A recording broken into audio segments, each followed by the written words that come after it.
Shadow Show. Shadow Show. Shadow Show. Shadow Show. Shadow Show. Shadow Show. Shadow Show. Shadowing it. Shadowing it. I don't know, Chris, if you overheard some of what we were talking about around your father and his aging process and how it is that he becomes more and more discombobulated easily.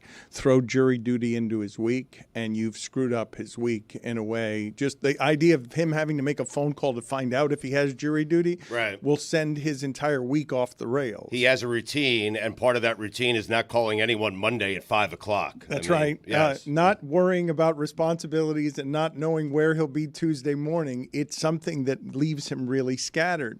But when he left here yesterday, he's not here today because he was indeed called for jury duty. I cannot wait to find out where that ended up.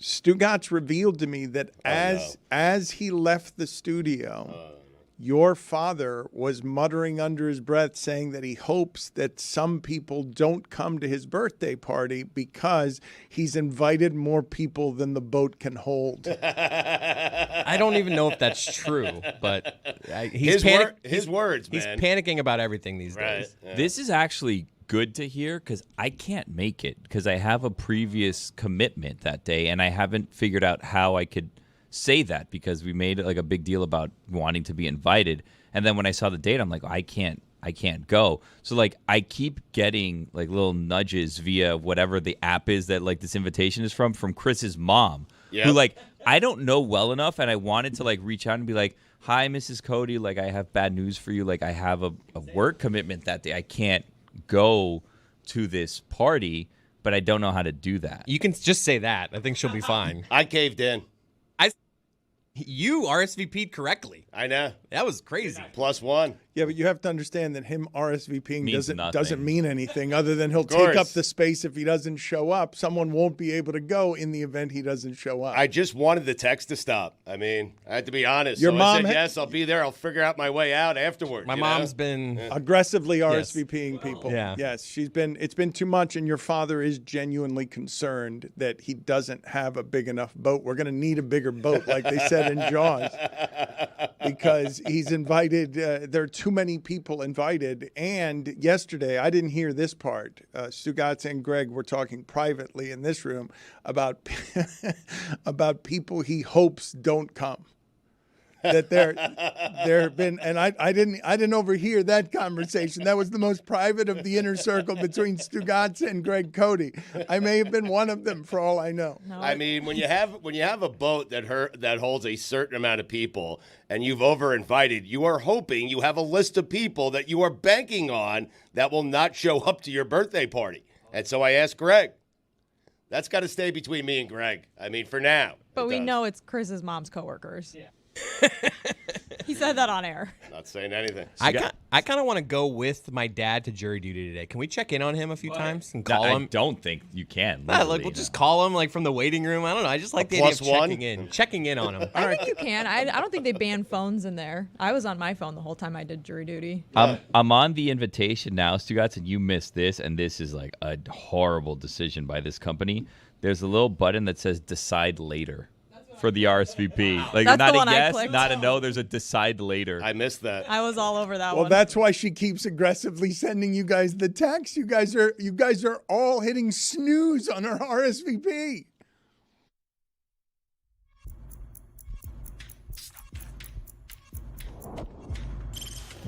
Stop that. Stop that. Stop that. I hear him chatting the noise, move too quick, can't stop for the talking. I hear him chat with the walking. Just too sharp with the prize. White girls let it tell me I'm awesome. Yeah, hot like fire on the pan. If you wanna touch my please use caution. Cold like 0 degrees. I'm out the cage, gotta let out the beast. Revolutionary, gotta let out the streets. Locked in a cage, I'ma let out the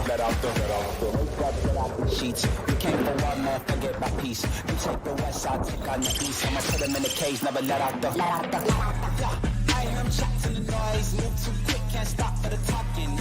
I hear him chat with the boys, not so tough, but man's keep walking, yeah. Just too sharp with the prize, white girls, let it tell me I'm awesome, yeah. Stop that. Stop that. Stop that. I know you all know this. I know I'm not going to be surprising anybody with what is an obvious observation that has been so for a while, but I think it bears noting nonetheless. The Tua stuff is weird, man. It's super strange the way everyone reacts around Tua. In the history of South Florida, for me, it's been LeBron, polarizing, understood it. University of Miami football team, polarizing, controversial, understood it. And it's Tua. Don't understand it. He is a fundamentally decent person. In the history of South Florida sports, if it's Antoine Walker, if it's Eddie Jones, if it's Jamal Mashburn, it's a bunch of people where the hope resides on, is he good enough? That part I get with Tua. Is he good enough? Is he good enough for me to dare to hope? But he's not arrogant. He's fundamentally decent. The people in South Florida's history that have created this kind of stir tend to be the guys who are actually lightning rods. It's Alonzo Mourning.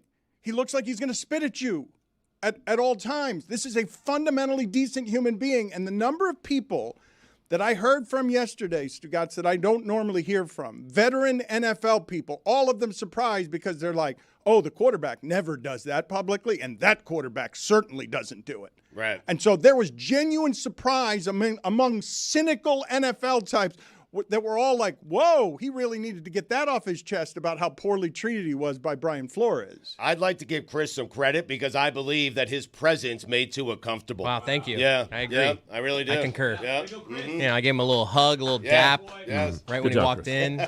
Yep. You're home here. This is a safe place. That's what he felt. Well done. A lot of this happening with Coach Jason Brown of Last Chance U. Maybe the truth hurts too, and we've become so soft that these kids need sweet nothings whispered in their ears at an all-time high. Flores is a coach for men in the man's league.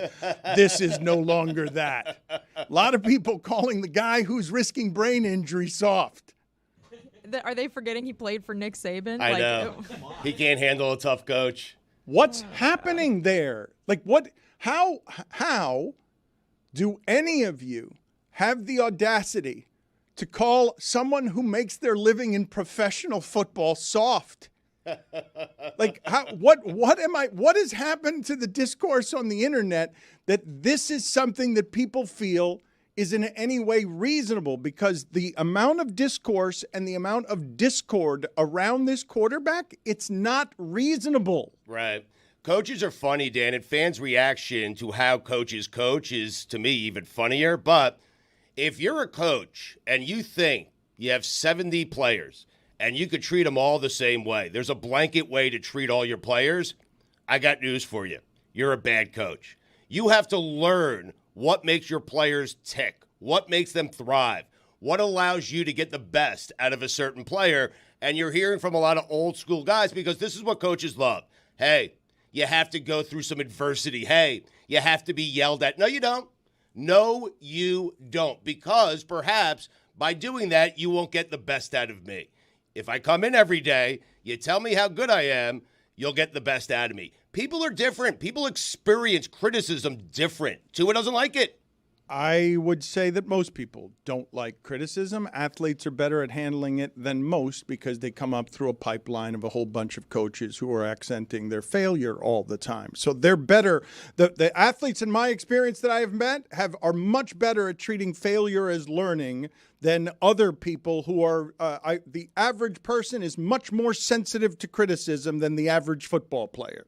Yeah, but not all. You can't make a blanket statement like that for all professional athletes. Some of them, they'll act like they like it. They'll act like they're okay with it. They want to fit in. They're a tough guy. I can take it. Coach is yelling at me, but no. Inside, Dan, some of them are hurting. They don't like it. They don't want it. It's not the way they want to be coached. I am not saying to you that there's a blanket I can throw over all athletes. I'm simply telling you that through the pipeline they come up through, They either get tough or they get weeded out because the criticism is nonstop. It's everywhere. It's correction. It's filed under growth and improvement. I think they're actually better at taking criticism than being made fun of. Prime example being the ESPY Awards with Norm Macdonald. Yes, criticism is coaching. Like that's we can file it however you want. There's no disputing that the coach of the Dolphins now is willing to behave like an ally, and Belichick doesn't have a job because he taught people like Flores how to behave that way without getting any of the results. Because all those guys, Charlie Weiss, all of his disciples behave that way, and Belichick's not working right now because somebody didn't trust him to do it that way. The part that was interesting to me is the need for the unburdening when everyone at Dolphin Camp knew all of that was so. They saw how it happened. And Stugotz, I would say to you, anybody listening to this, you come out of college, you're a college kid, you're put in the furnace of here's the most difficult position in sports, figure all of it out quickly. And also your coach isn't on your side. And your offensive line is the worst one in football, and your receivers have the worst separation in the league. That will wreck a David Carr before he gets started. A number 1 draft pick gets ruined because the offensive line can't block, the receivers can't get any separation, and next thing you know, his confidence is totally shot. And if you don't have confidence, you cannot play that position. It cannot be played well without confidence. And in Tua's case, he didn't have the backing of his own owner. And a lot of people took issue with that. Like, hey, if you're going to take out Flores, take out your owner. He didn't believe in you either. I feel like it needs to be said. It helps to have encouragement and have a nice working environment. It also helps to have Tyreek Hill. You could believe in your quarterback, and also, if Tom Brady's potentially available, try to get Tom Brady. Deshaun Watson as well. Well, I mean they were upgrades at the time. The owner didn't do the daily barrage of confidence sucking, Stugotz, where the quarterback is giving voice to. Imagine you get up every morning and you don't actually want to go into where it is you're going because you don't feel supported. Oh, no, I understand that, Dan. I'm just giving you some of the reaction to, what people heard yesterday. And they're like, hey, if you're going to take out him, take out your owner. He was going after Deshaun Watson and Tom Brady. I don't think who's saying that? Chris Canny, I mean. You're just what are you doing? Evan Cohen, I mean. Okay, so a show that you were listening to, it was on all the shows. This is a thing that ended up spreading, and Armando Salguero writes, Tua taking everyone behind the curtain and admitting something well chronicled, that Brian Flores was not for him and actually was against him to the point of wanting him replaced, will make some, perhaps even the quarterback, feel good about a painful chapter. But how does this unburdening help the 2024 Dolphins? The open road ahead is more important than the wreck behind.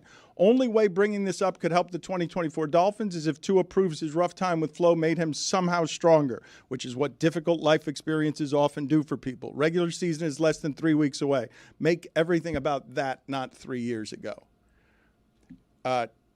Tua knows what he's doing when he answers that question that way.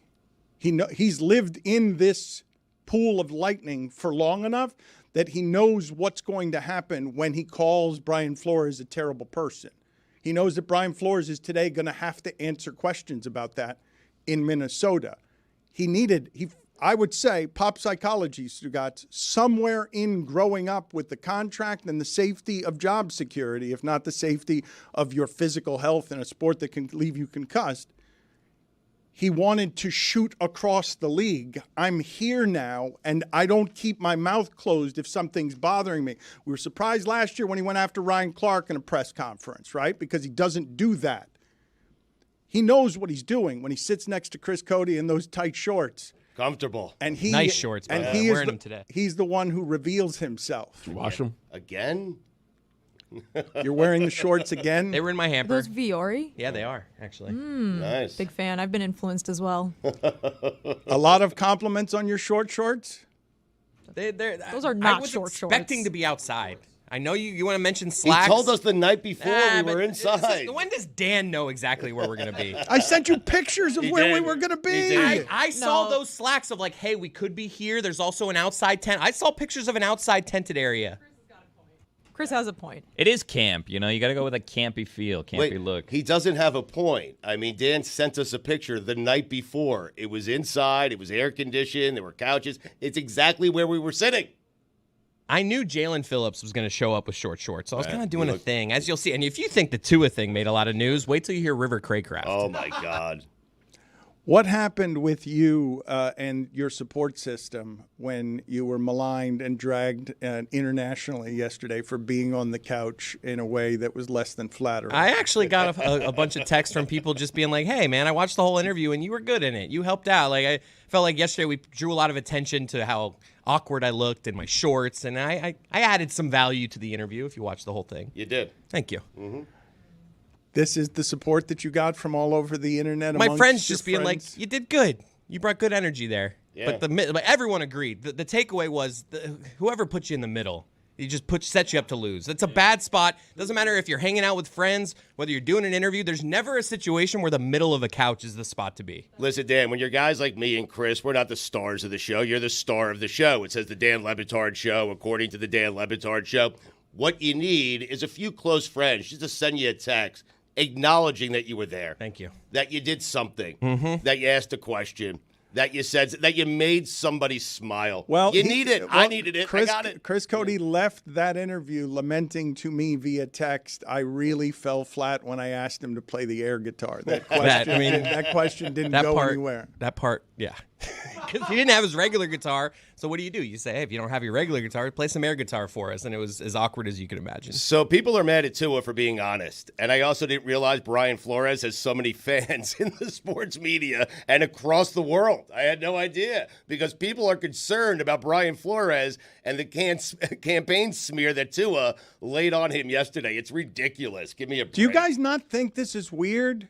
The whole thing is weird. Can you just observe it from all of your different angles? Jessica, Roy, Billy, do you not think it's strange the way people react to this quarterback? Unreasonable. Yeah, I learned people are going to people. Yesterday was peopling. It's what happens.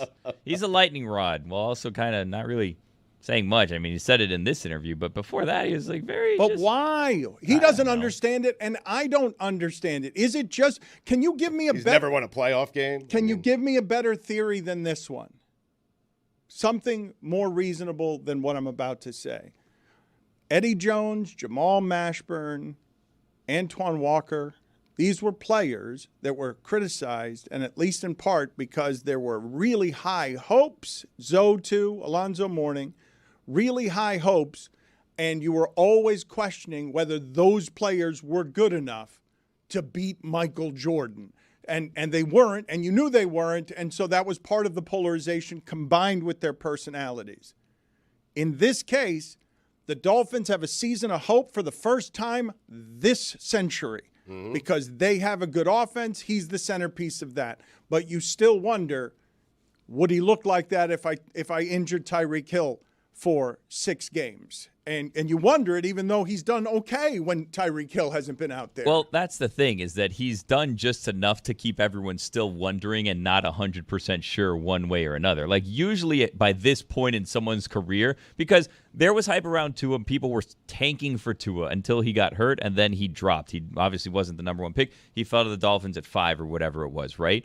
So people wanted him to either be great or not be great, and he's been good enough so far. But you don't know why he's been good enough. Is it him? Is it Tyreek Hill? Is it Mike McDaniel? I don't know. So I think people at this point are just frustrated because there's no answer right now as to who's right and who's wrong. And people want to be right or wrong, and you still don't know, is Tua good or is he not good, and who wins this right or wrong battle. And we're like 4 years in now, and people are tired of this battle. So anything that happens, they want to either pounce on him and say, I was right, he sucks, or I was right, he's the best quarterback ever. And he gives you just enough to have both camps still wondering what the answer is. And it was the same case at Alabama, right? Like, he came in surrounded by so much talent. We saw so much Tua on national TV after he throws a touchdown to win a national championship game in which he didn't even start. And so there's all of this feeling of, Tua's propped up by all this talent, and now I think people feel the same with the Dolphins. He's the reason Jalen Hurts had to transfer to Oklahoma. That's right. I mean, think about that. The thing that he did, though, that wasn't there before is statistically, the way we measure these things, no matter who's responsible for it, when he was throwing the ball last season, he was doing so quicker and more decisively than any quarterback in the league, and he was doing it in all top 5 offensive stats that if I didn't give you the name and just showed you the numbers, you'd be like, that's a great quarterback. If I'm just showing you the numbers, you'd be like, I have no doubt about what this quarterback is. This isn't even Brock Purdy. This is a quarterback. You draft a quarterback top 5, and those are the numbers you get. That's a quarterback who's a franchise quarterback. Well, yeah, and he led the league in passing. It was a down year in terms of yardage and leading the league in passing, but you have the out, which the people that want to discredit him in, well, it was Tyreek Hill. Well, look at the weapons he has. He's just throwing it short. Tyreek Hill then gets all of the yak there. That's what the excuses are for everyone. That's not empirically true, though, on Tyreek Hill. I mean, facts don't matter anymore. It's just whatever people want to say is the argument that they're going to make. And then Tua, in a sense, doesn't help himself in the interview, which was like, one of the stranger admissions, which didn't get as much play, which was, yeah, we were just trying to get Tyreek 2,000 yards, which is like, oh, okay, right, but like also we should be trying to win a playoff game if we're the Dolphins, not just getting Tyreek Hill 2,000 yards. But Dan is talking about why he's so polarizing. You don't get this reaction with Jordan Love. He just signed the same contract. I mean, and the body of work is not what Tua's is. He had 8 games. No one said a word when Jordan Love signed that contract. In fact, they praised the Packers. Good job. But Jordan Love also wasn't playing for the first couple years of his career because he was sitting behind Aaron Rodgers. So there was lots of questions of Jordan Love. Even last year at the start of the season, I think there were questions of Jordan Love. And then he became one of the best quarterbacks in football for the second half. And now he gets the deal. And now you have to see who actually is Jordan Love. But if you're trying to find out what the difference is, it's that Jordan Love went to Dallas and beat the Cowboys on the road in playoffs, right? That's it. And when he's out of the pocket on defense, you're terrified. He makes plays. And when Tua's out of the pocket, you're like, this is going to probably work out well for us on defense. To the Tua and Tyreek Hill point also, like you saw a point in last year's season where while Tua is, leading the league in passing and he's up there in all those numbers, the conversation is Tyreek Hill the MVP of the league? It wasn't even, is Tua. There was a point where it's like, well, Tua is maybe in the mix for MVP, and then it became, well, Tyreek Hill is the MVP of the Dolphins. Can I ask you guys about the psychology of this part? You would acknowledge to me, given the specific set of circumstances that had him contemplating retirement and his mother telling him that he should retire, that Tua has gotten pretty good at decisive risk versus reward in all aspects of his life. The choice to do this yesterday with what it invites, Stugotz, it's so much easier to be quiet. It's so much easier to not say anything that could be a headline for any reason. It's what every other quarterback does. It's why veteran NFL people I do not normally hear from were like, holy shit, I can't believe that position and that dude said that. If he's good at risk versus reward, do you know how seething the rage has to be about how he feels about what Brian Flores did to him for him to choose that risk, Stugotz? Because the only reward is he gets it off his chest. There are no other rewards. What are the other rewards? There are none as far as I could see, but that's a valuable reward to get that off your chest. He's been holding that inside for a long time. I know people at Dolphins camp will say, hey, we knew about this. This is he doesn't news. Have to say it publicly, right. Stugotz. He hasn't for years. But it probably felt good for him to say it publicly, to me, there's value there for him. Well, in the offseason, he proved Brian Flores wrong by signing the deal, right? Like you had the guy that didn't believe in him, that said you don't belong, and he finally signed the deal. So he finally, even with all the people questioning around him, in a sense, proved him wrong. And, it's not a huge risky move for him because there'll be a little bit of, talking about it yesterday and today. Maybe, they'll ask Brian Flores, whatever. But, Brian Flores isn't at the top of his career right now. He's a coordinator. Brian Flores isn't at the top of his game. They're not going to play the Vikings. So he had a chance to take a shot at someone who was not a good person to him in his view, and he took it. But it's not a big risky play because what are the actual consequences of it? The reason I say it's a risk is because other quarterbacks aren't doing it because they invite. Mike McDaniel was being asked about this yesterday. He's like, I'm laser focused on this thing. It's all that distraction bullshit because we need to feed the content machine in August because football's around the corner and YouTube wants to charge you $700 for the NFL Sunday ticket. That's ridiculous. I'm telling you, I'm thinking about going back to old school, in terms of consumption of football, Dan, where I just get the CBS game of the week, I get the Fox game of the week. The old bunny ears? Oh, I love it. Yeah, whatever game I get, I get. I mean, that's it. You don't want You were that. so full of shit. As if that happened to you, you'd be like, oh, this is great. You would never get the Jets. Saints Falcons at 4 o'clock. Great. Yo, chicken I thigh. get every Dolphin game.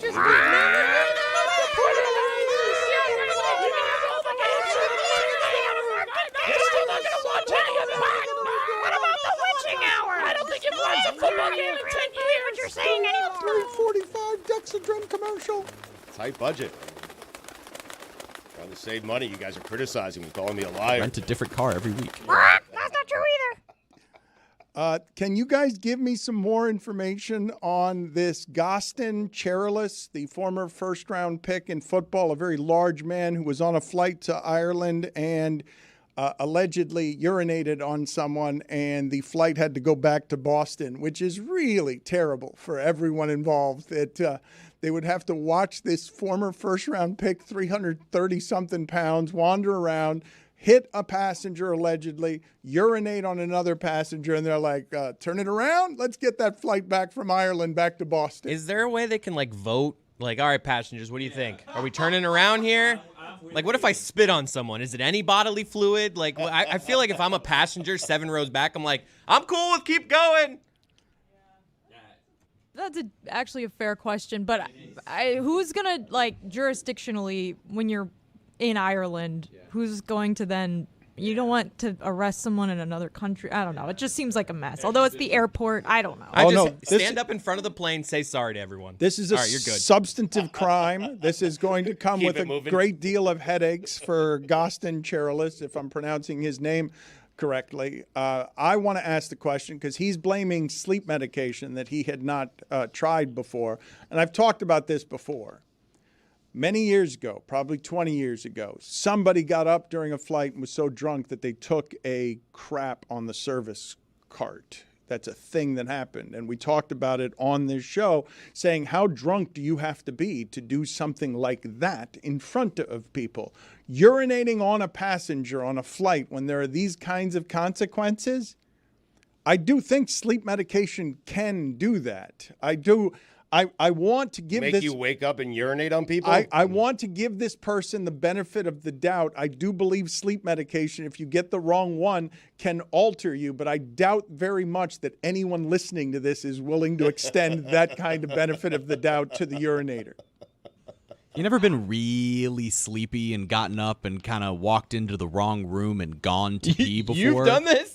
I mean, I'm not saying How I've hammered done were it, you? but I've got some friends that, I know similar someone, scenarios. I know someone that's done this. They sleptwalked and peed in their closet. I think it was like my uncle. I have a friend that once peed on a computer keyboard. He was so hammered. Yeah. My daughter peed on me yesterday, but it's because my mother-in-law put a water diaper on her instead of a regular diaper, so the pee goes right through. Those water diapers. What's a water diaper? I don't know what this water is. diapers. You don't know what a water. You have a Feels child. counterintuitive. So the water diaper, basically, if you pee in the water diaper, like the pee-pee goes in the pool, but it catches the poopy. Oh. Because then it doesn't have the little gels or whatever that absorb the pee-pee when you go pee-pee. So like if you go in the pool with a regular diaper, those gels then become like full of It would absorb the water. whole pool. Exactly right. Yeah. So and then your pool has no water. I have noticed in my parenting years that when you're having a pool day with a big group of kids, there are just two ways of thinking. Like some parents lean into you can pee in the pool, and some parents are like, you get out of that pool and you tell me when you have to pee. And if those conflict, like my daughter, I'm going to be honest, you can tell by looking at me. We're teaching pee in the pool. Right in the pool.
We were about to start with Stugotz's day-late weekend observations, but Billy piped into my headset with some breaking news.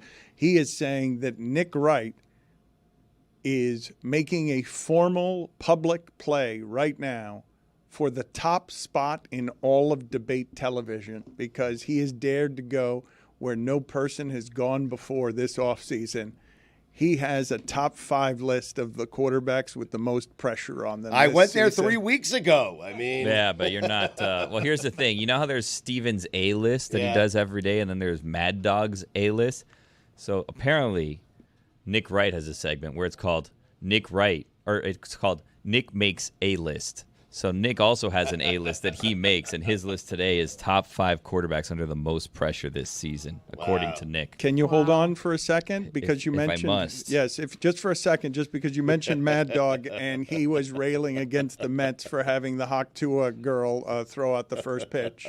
We're gonna throw in a girl there who, went on a YouTube thing and in magazines telling you how to, do a sexual function. Really? That's what we're gonna do. Have you seen on camp day at a day game at Shea Stadium? She wouldn't know Tommy Agee from Jerry Kuzman. Yeah, we're gonna let her throw out the first pitch. That's right, but that's not the sports. Nobody's gonna watch the Mets and the A's because she's thrown out the first pitch. This idea that she's gonna bring new eyeballs to sets. What non-baseball fan is going to tune in after she throws the pitch to watch the A's and the Mets on a Thursday day in August? They're not doing that. So the idea that somehow, some way you expose your team to a new audience is a bunch of nonsense. If you're in Nashville, Tennessee, or if you're a country music star and you haven't caught the baseball bug yet, you're not going to catch it because she throws out the first pitch with a team that's 30 under 500 in Oakland and a team that's 500 when you're the Mets. That's not going to happen. Roy, what are you laughing about? She wouldn't know Tommy Agee for Jerry Kuzman. Well, he's right about that. And he also, listen, his point was made when he said camp day. That's a great point. Genius, yes. I didn't realize that when we watched the clip originally. If there's a stadium full of kids there, that's awkward. I think I read that she was there on behalf of a pet adoption thing that she's working with to get pets adopted. By the way, can I just say this about her? One, incredible that we're still talking about her a month and a half in. Everybody thought she has 15 minutes of fame if she waited way too long to capitalize. The fact that this is still going on is incredible. Two, she seems like a great friend. Because I don't know what her brunette friend's name is, but her brunette friend that was in the video with her originally is at all of these things with her. Bad job by her that no one knows what her name is, but she's in the background of absolutely everything that Haley's doing. Running around, she threw out the first pitch to her brunette friend. It wasn't even she threw out the first pitch to Mr. Met, Miss Met, whatever. She threw it out to her friend, and her friend is everywhere with her, but she's the one that's not capitalizing because no one knows her name. I would read a long essay of why we call her Hawk to a girl and not Hawk to a woman, because she is 22 years old. Yes, that's totally fair. This is something How that long, we're though? guilty of. More than 1,500 words? 6,000 at least. 6,000? Yes. I read Someone, that in the high cut, school. get on this. All 4 years. Hawk to a woman is the correct way to say that. And, Hawk to a lady. Well done, Roy. Number 5, Josh Allen. Really? What? I wrote it down. Really? I wrote that down. Wait, so you've got your own list? Okay, so you agree with Nick Wright that you have... I wrote Josh, Yeah, but you have it number 3 there. No particular order. I mean, I just wrote down 5 names. Number 4. Jalen Hurts. Oh, my God. Look at that. He's got it at number 5. Weird thing to get excited about. Number 3. Tua. You didn't have 2 on your list. Nick wrong. Yeah. Number 2. Brock Purdy. Yeah! Someone's above Brock Purdy? Stugotz has Purdy number 1. Oh, no particular order. Number 1, Billy. Aaron Rodgers. Oh! Curveball. Huh. That is a good one. I'm putting Purdy at 1. Yeah. Can I get the sound of Sal Licata also going after the Hawk to a woman? The Yankees have Aaron Judge and Juan Soto breaking records. Ruth, Mantle, Gehrig, and the Mets have Grimace and now Hawk Tua. Come on, bro. I can't take it. I cannot take it anymore. It's ridiculous. And then you wonder why fans get so ticked off and upset. It's embarrassing. Is it the biggest deal in the world? No, absolutely. Does it mean anything on the field? No. But that's the problem. The product on the field isn't good enough, and you're coming up with these silly gimmicks that are laughing stock. It's a joke. Hawk Tua. I think I just want to talk about this the rest of the show. Classic Stugotz move there of like just getting done with a rant and It's like a great- hot Tua. You Just, have like to stick the dismounting landing. with Yes. just saying the name again. He's learned from the best. That's how you stick the landing right there. That is a great job. Sit back, take phone calls, get a 20 share. I mean, I love it. Good job by Sal. I mean, He really needs to not be that angry about every single thing. There needs to be a dial gauge on that. Like, turn it down to 9 once in a while, Sal. Dan, you can't ask for Gasbag of the Week sounds every week and then be like, these guys are too angry. right. I don't get Gasbag of the Week. That was a sounds. submission. Yes. I have Gasbag No, that's of the week. I don't get Came Gasbag. after. Congrats, there were Yeah. 2. Right. That was great. Do we now vote for a favorite, or how does this work? We've never had 2 before. We have had 2 before. We rarely have 1, but we have had 2 before. We're going to get to Stugotz's weekend observations in just a second, a day late.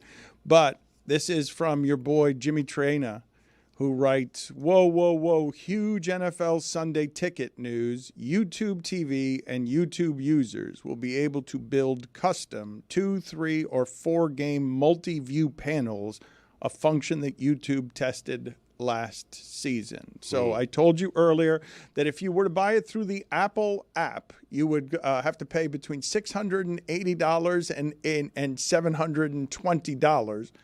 Which is $300 more, Stugotz, if you want your all the Sunday football.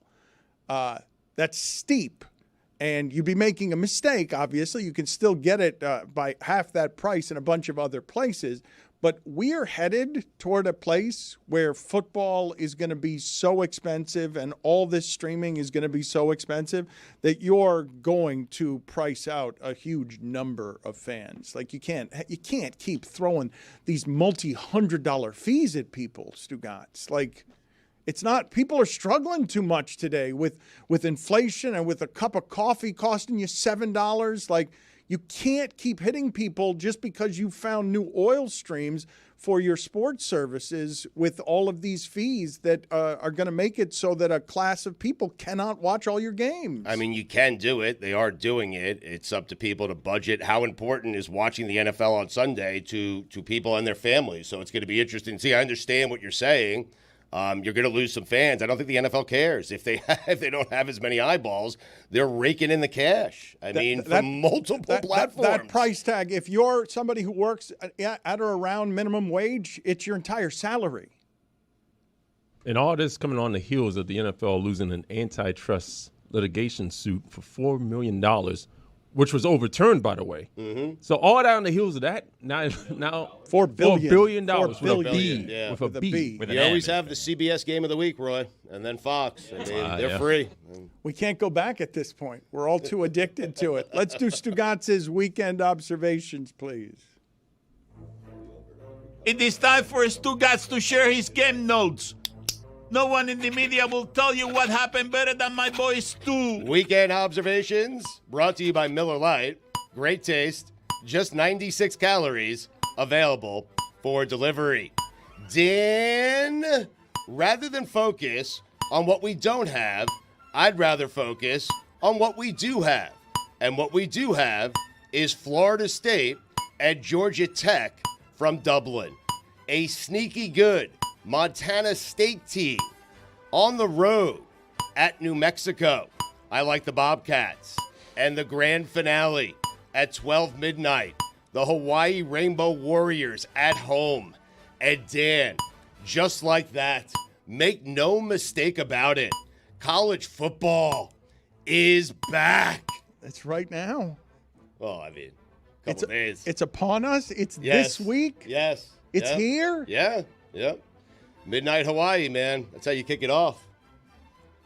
Nothing says Ireland like Atlanta, Georgia. Top 5 athletes or people in sports that connote Ireland. OLI, Al McGuinness. Thank you.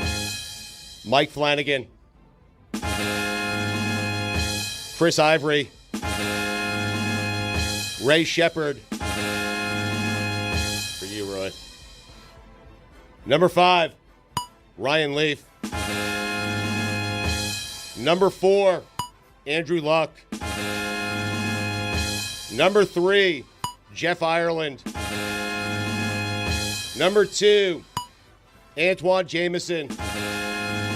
Is it Ton or Twan? Jameson, whiskey, you heard of it? Yeah. Antoine, yes, I've heard of it. Number 1, Ken Shamrock. Keep an eye on the Brewers. Whether I'm up or down this week, by Saturday, everything, and I mean everything. What's going on Hawaii? You got it. 37.5-point favorites at home.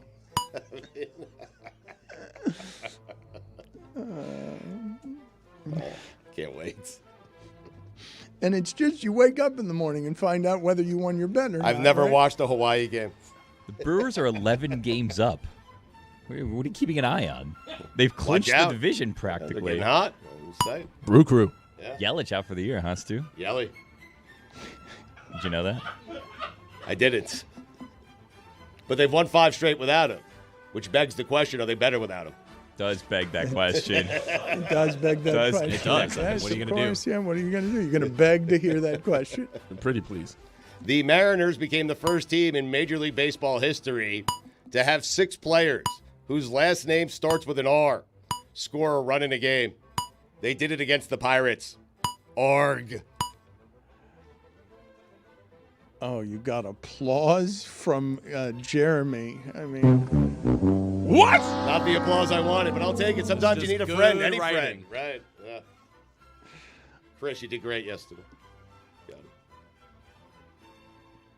it. NBA memes posting that Nikola Jokic passed Michael Jordan for the highest box plus minus of all time. Hey, NBA memes, the only box you need is one where you throw Jokic's rings in and another one where you throw Michael's rings in and tell me who has more. Jokic, -5. You know what the J in Jokic stands for, Dan? I do not. Not Jordan. You know what the N in Nikola stands for? Not Jordan. Not even close. Okay. It's a good guess, though, man. Thank you. Football isn't back until Mitchell Trubisky is on a field somewhere doing what he does best, throwing interceptions. Hey, Mahomes, do it in a big spot. I dare you. Enough with the no-look pass. I mean, enough. Seriously, we're making a big deal. It was an 8-yard gain in a preseason game against the other team's number 2s. Please. I want to hear about it. Stugotz minor penalty, 2 minutes for Chiefs talk. I'm in the middle, though. It's a delayed penalty. All right. It's a delayed penalty. We have the puck right now. Extra man.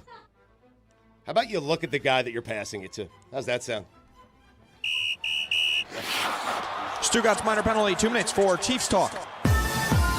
Ooh, a double minor.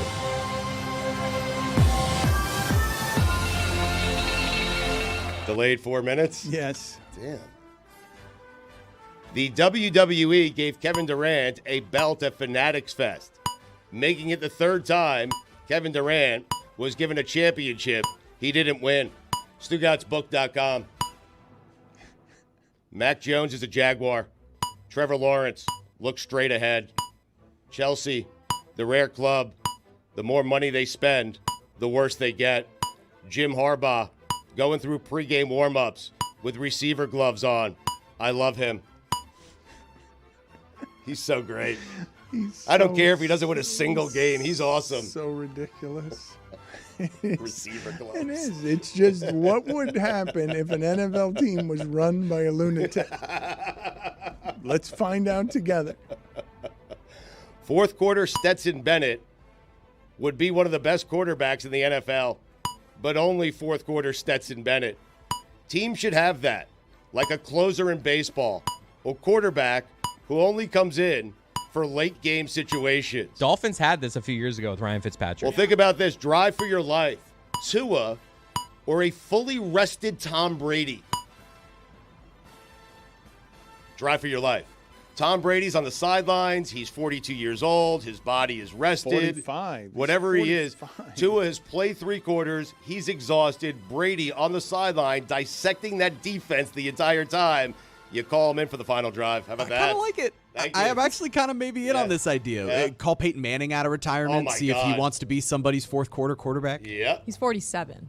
I mean, you'd still take Brady, right, with 3 quarters rest over Tua. Drive for your life. For your life. For your life. No? It's when you hit the for your life the third time like that, you really push me to the precipice of thinking, would I give my life to this? What would I feel better about as the bet? Not as a silly, stupid sports conversation, but just for my life. Right. I think I have to give it to Brady just because he's already sold his soul to the devil for all of the fortune that has come his way. So perhaps he's got some secret deal he can make on my behalf. They're talking about you guys right now on Get Up. Really? I mean, it's just the Flores Tua thing, and it's crediting our show. You think you're right? Is it you in the middle with your shorts? No, on they're the not. sofa? They're not showing it. It's more just the topic bar, but they're talking about us. Does it say with Stugotz or just the Lebitard Yeah, show? it's Because just I saw Lebitard that show, yeah. a few Lebitard times show. I get that a yesterday. lot. I see Stugotz's name there. Oddly, I get it here a lot, too. Sorry. Broncos still haven't named Bo Nix as their starter. If they won't name him, I will. He's their starter. Thank you, Denver. I appreciate the opportunity. He's starting. Yeah, he's starting. Yeah, it probably It's is. the big secret. He's good there. Commanders also named their starting quarterback as well. Daniels is going to start for them. Right. That's crazy. Did anyone think he wasn't going to start? Well, but I mean, it's still crazy, though, that we're going back to that model now. Just play him right away. That is crazy. I mean, Rodgers waited, 2 years? Mahomes waited. Yeah, a year for Mahomes. Did Marino wait? No. No. If you try to go for a double and get thrown at second, it shouldn't count as a hit. It's an extension of the play. I mean, But he touched first base. That makes it a single. yeah, but he got greedy and went for 2. So should you not get a single if you get thrown out stealing second? Listen, my observations. Yeah. What about Well, a triple? Should it not be a double? What? If you get thrown out of third, Yes. yeah, no hit. Oh, no hit at all. Yeah. What's the problem? You have to end up at the base safely.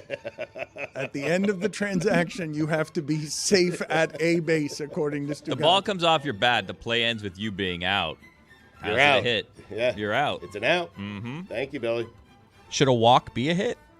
No, walk's a No. walk. No, walk's a walk. What? That's 4 I'm balls right sorry. there, man. Stupid of me. You sound Walk ridiculous. What's the matter with you? You didn't do anything. You just sat there with a bat on your shoulder. Does a home run count? Because you end up back at the same place that you started from. But you're safe. Wow. But there's no But you're out. safe, There's right. no out. And there's a run. Well, Yeah. the umpire right. rarely makes the safe sign at the end of a They home should. run. Yeah. They should. Yeah. Well, they made the trolley sign. Yeah, but the twirly I love sign the is twirly irrelevant sign. if you miss Yeah. home plate. Oh, that's true. It's premature. Yeah. Mm-hmm. Goose Crowder named the starting quarterback at Troy. Goose, great name. Top 5 people in sports that connote a call sign from a Top Gun movie. Number 5, Chipper Jones. Number 4, Hollywood Brown. Number 3, Goose Crowder. Number 2, Mav Carter. And number 1, George Gervin. The Iceman. Goose Gossage. My list. Okay. Why Chipper Jones? There was a Chipper in Top Gun? There was a Chipper, yeah. I don't remember a Chipper in Pilot. Top There Gun. was a Hollywood. There was a Goose. There was a Maverick. There was an Iceman. Okay. Do you have a movie, Hence the list. Dan, that like resonates that much with you that you make references to it constantly? No. Well, he's only got that, Point Break, and Rocky. It's only three Tango and Cash. It's the only, and Tango. Well, it's been a while for Tango and Cash. He hasn't mentioned that. in Don't about leave 10 out Rocky years. 4. Yeah, all the Rockies. Rocky 5 never Casino happened. in there too? No, not Rocky Not for 5. him, no. no. Okay. I don't like Casino. Long. You didn't like. Oh, sorry. Casino? Clams Casino is what Stugotz like. Bacon. Oh, the best. My bad. Little League Classic. Great for the game. Also, pay the teachers and save the whales. Tired of that. When they said the Yankees and Tigers were playing at a Little League stadium, I just assumed they were talking about Yankee Stadium. Short porch, Dano. Short porch, yeah. This is going to sound impossible, but I feel like we're not talking enough about Caitlin Clark. I mean, she's incredible. I mean, she might be the greatest basketball player outside of Michael Jordan I've ever seen. She's great. Yeah. Yeah. Jess. You took the take like one step too far. My like you dad, went flying you're by. Right, you're yeah, right. you You're just- right. I apologize. But my dad, he was over the house, and he has never asked me to sit down and watch a WNBA game, and he did. This past weekend, he did. He wanted to watch. I didn't watch, to be honest with you. I went out, played a few holes, had a couple of heaters. He was watching the game. That's not what we're objecting to. It's still early, though, on Caitlin. She could pass Michael, right? Yeah. Yeah. What? It's still early. His Yeah. first rookie year, Dan. 7 rings to go. What? Well, she hasn't even played it. There hasn't been an opportunity to win a ring yet. Stugotz has not ever acknowledged that anyone could ever pass Michael Jordan under any scenario, real or imagined. Can I ask a question without being called a sexist? No. Scary start, but go I ahead. guess we'll find out. Can we change the court for the Indiana Fever? Oh, I hate their court. Oh, like the so gray. ugly. It's the same the as like grays. the Nets court. It's just like Terrible court. desaturated. Yeah.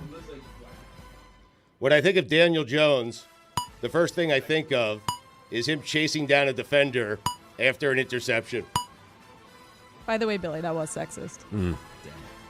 When Caleb Williams' career is done, they should build a statue for Bryce Young outside of Soldier Field for being so bad it allowed Chicago to draft Caleb Williams.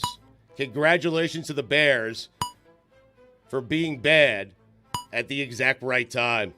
The Jets would have drafted Drake May. Xavier Worthy.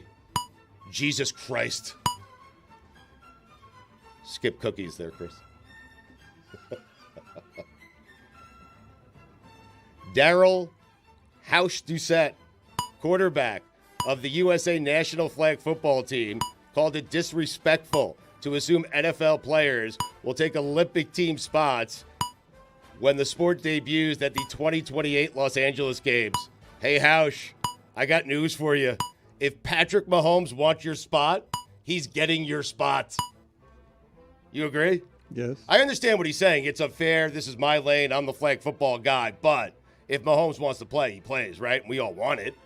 I mean, who cares about Housh? Yes, more Mahomes is good. Everyone would like more Mahomes, yes. Except for Housh. Except for Housh. Right. Death, taxes, and Mekhi Becton getting hurt. Also, he's an Eagle. Their problem now. Report, John Rahm is experiencing deep regret over his move to live. You know what they say, Dan? Money isn't everything. I didn't say it, but they do. I told you this about Rahm. I told you this a while ago. Yes, you did. I did. Thank you. He's haunted, man. Every week with this guy. And you got paid $350 million. You made your bed, now lay in it. And rub $1 million bills all over your nipples. What happened there? I don't think there are any $1 million bills. There should be. There's something sad about watching preseason football. Every morning I try to get the bank to give me one. I just go by them. The $1 million bill. Have you guys made the $1 million bills yet for me? There is something sad about watching preseason football. I mean, I watch it anyway, but it never brings me joy. I've never smiled while watching a preseason football game. Have you? Unless someone else off to the side makes me laugh. No, Randy McMichael jumping from the 10-yard line as the that's tight right. end fourth-round pick You. 25 years ago. I smiled in a press box during a preseason game. Joe Flacco is a Colt.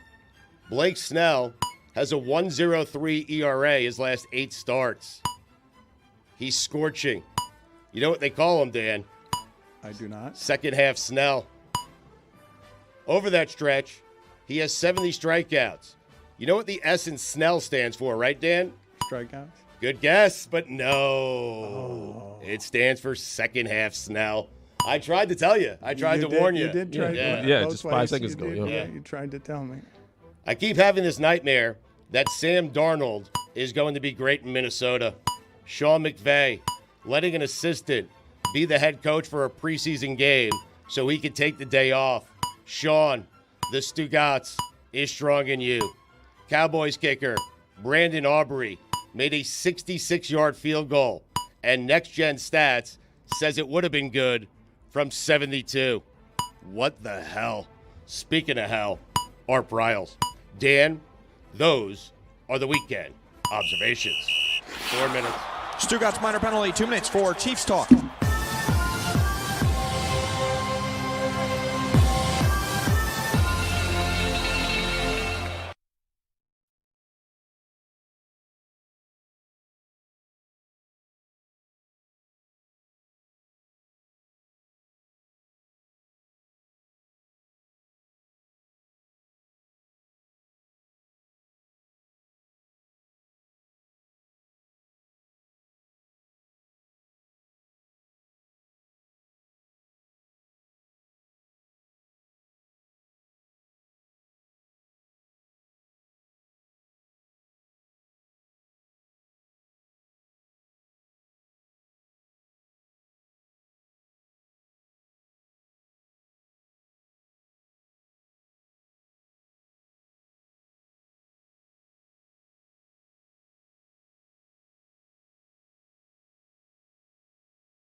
Hello, humans of cyberspace. It's Mike Ryan bringing you one of the best character actors of all time. You know him from Shameless, Boogie Nights, and last but not least, one of my all-time favorite movies, Fargo. It's a classic interview with William H. Macy on DLS. You play a lot of career losers in your movies, so I guess we'll start here. Has anyone ever told you that you look like former Miami Dolphins coach Cam Cameron, who was 1-15 with the Miami Dolphins here? All right.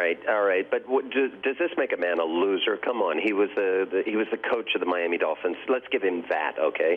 Yeah, I play a lot of losers. It's true. But do you get told a lot that you look like him, or that he looks like you? I guess. Well, I've heard it before. Yes, I've heard it before. Good-looking guy, isn't he? Yeah, sexy, charming. You were born in Miami. I didn't know this. Do you come back here a lot? I get to Miami every once in a while. I've got family all over Florida. My mom was a Mississippi girl, and yeah, I know Florida pretty well. But do you spend much time here, or not really, just born and then evacuated? No, I come back every once in a while. What would you consider your most successful movie? You were nominated for an Oscar in Fargo. You've been in Air Force One. You starred in The Cooler, Boogie Nights. I imagine probably Wild Hogs grossed better than any of them, I'm guessing. What would you consider, if you can only pick one, your most successful movie? I mean, certainly all those you named. Wild Hogs, we're going to make another one. That one did well enough. We're going to do a sequel. How about Fargo? What about a Fargo sequel? Any chance we get to see Jerry Lundegaard in prison? Wouldn't that be something? Hooey. I would love to work with the Coen brothers again. I think they are great. Everything they do, I think, is absolutely great. They are consummate filmmakers. I would love for you to, since it's a sports show, sort of say a couple of sentences in Jerry Lundegaard's voice to motivate a local team here. Can you do that for us? And you do it as the loser character. Oh, geez. Just because you win one game and lose 13 doesn't make you a loser, for goodness sakes. William H. Macy, thank you for tolerating our nonsense. Do you have one line above all others that people, when they see you, spit back at you? Well, certainly after Fargo. I mean, around my household, we had to do a non-Fargo talking area because it's addicting when you start talking that way. I don't know. No, not anymore. I mean, there's a lot of lines from Wild Hogs that come up or plays, but thank God I've been around long enough that, there's a couple of memorable lines that I've had. Do you have a role that you've turned down that you really regret in retrospect turning down? Not so much. No, I'm pretty good at reading scripts. Certainly there have been roles that I wish I could have gotten, but they were never offered, and I turned them down. No, I'm pretty careful. And truth to tell, it's not like I get offered that much stuff. I mean, I'm not an A-list guy. I mean, you know what I'm saying. Is there anyone you've hated working with? Anyone that you really didn't get along with? I mean, you've worked with Alec Baldwin, with LL Cool J. You've worked with Harrison Ford, as we said. Anyone that you really didn't like working with very much? No, I've been blessed that way. I mean, I've heard the horror stories just like you, but I have been blessed. Every film I've been on has been pretty good, and I've always had this feeling that if you show up with your A game and you know the lines and you're on time and you treat people with great respect, you're never going to have a problem, and that's been my experience.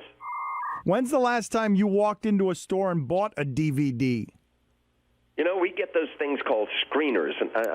My wife's in the academy, and I'm in the academy, too. And oh, that's not true. I bought some DVDs just last week. I want to direct a film, and I was looking at an actor, and I bought some DVDs. What's last question before we let you go here? What is the greatest perk involved with being you? Because when you say you get these DVDs, I imagine that's not real high on the list of perks that get involved with being your kind of famous. Okay. We just got hung up on by Jerry Lundegaard. We're sorry. Your telephone is out of order. There appears to be a receiver off the hook. Please check your main telephone and extensions. PUAMI. Not feeling very good about myself right now. We'll be right back.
If you have been listening for a while here, you have heard me say some version of when it comes to politics, I believe all the sides are purchased, that corruption is something that is more rampant in government all across the board, no matter where it is that you position yourself, so that the game of politics and anyone who wants into politics, I enter with an inherent bias, thinking that person is not interested in change, is only interested in power.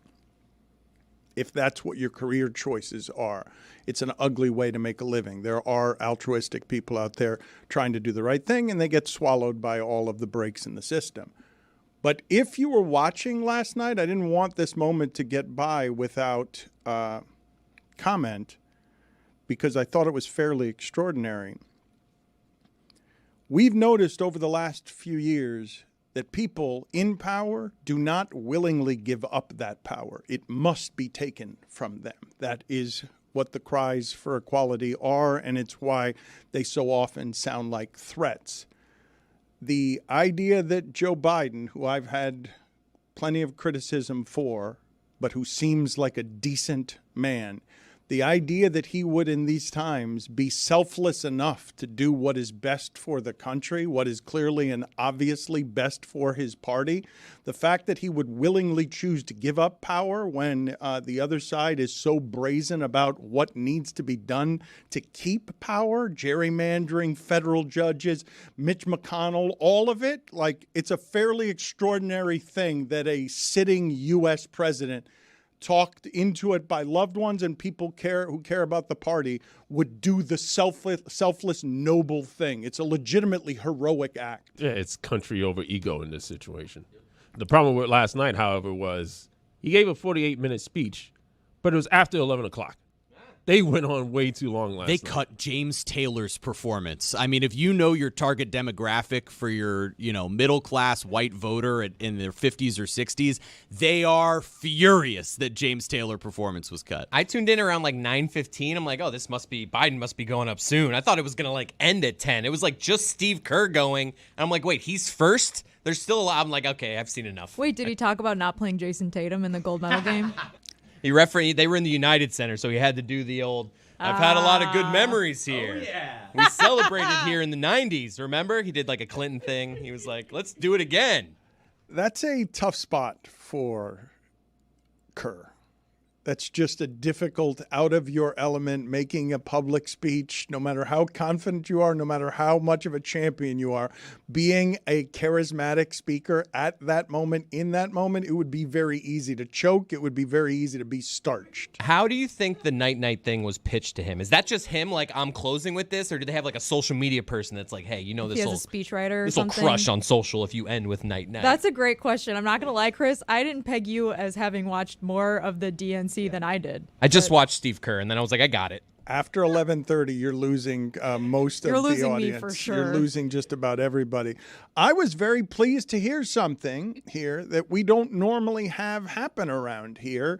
Roy and Jessica are taking a trip deep into the Keys in order to get maximum Key West culture. I don't think any of us in the group have ever done that with anyone else in the group in 20 years doing this. What are the details of this trip? Yeah, so I am attending the Barton and Bear Key West Invitational, and they're raising money for the National Pediatric Cancer Foundation. I'm a part of a barbecue team. You are. Is Jess No, Jessica is going to have another role in this one. I'm on the team with a friend of this show, Dave Williamson, and Jody Flanagan, who is the pitmaster in this situation. Is this D. Flanagan? No, this is not D. Flanagan. No. Sorry. No. So would have been amazing. But it sounds like just you're a random person excluding. named Flanagan. It seems like you're No, excluding she's a chef. Jess I in the way believe. that this has been Well, presented. Dan, we're still working out some of the finer details, but I will either be judging at the barbecue contest that Roy will be cooking in, or I may be part of the team Roy's on, TBD. But this is a charity. Don't worry You about it, can either Billy. be on a team or choosing the winner. This seems. Are you going to vote for Roy? If you this seems No, quite. I You would should hold never- it against him. I If he would doesn't let you never on do his team, that. you should make him lose. I mean, if his barbecue's not good enough, I'm not going to vote for him. Unbiased. However, I'm really excited for it. I think we're gonna be like shooting a video. I'm not sure the details. Me and Lehman are going we're going on our own dime. This is like a little vacation for us, and we're just happy to be part of this nice, great charity event, and we're really excited for it. Also, King Griffey Jr. is one of the judges as well. Would you be into at all staying on an Airbnb houseboat type of situation? Is that something that I find I have a hard time when I'm in Key West picking a place where I'd like to comfortably stay because the ocean will batter everything, and anything in Key West tends to be pretty beaten up. I would absolutely stay on a houseboat. That sounds like a lot of fun. Yeah, no, the bathroom situation, not for me. The toilets are tiny. They make that scary airplane noise when you flush them. I don't want to sleep on a boat, but more importantly, I don't want to shower on a boat. Yeah.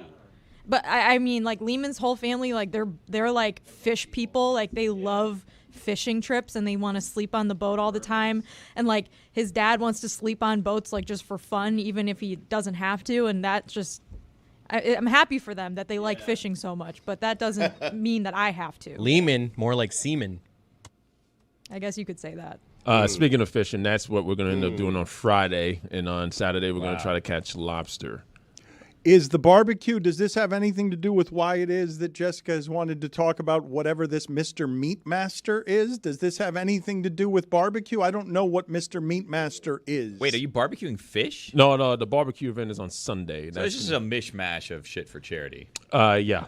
We do have the That's what they should call it. We do have the proteins, by the way. It's going to be tri-tip, New York strip, turkey breast, and baby back ribs.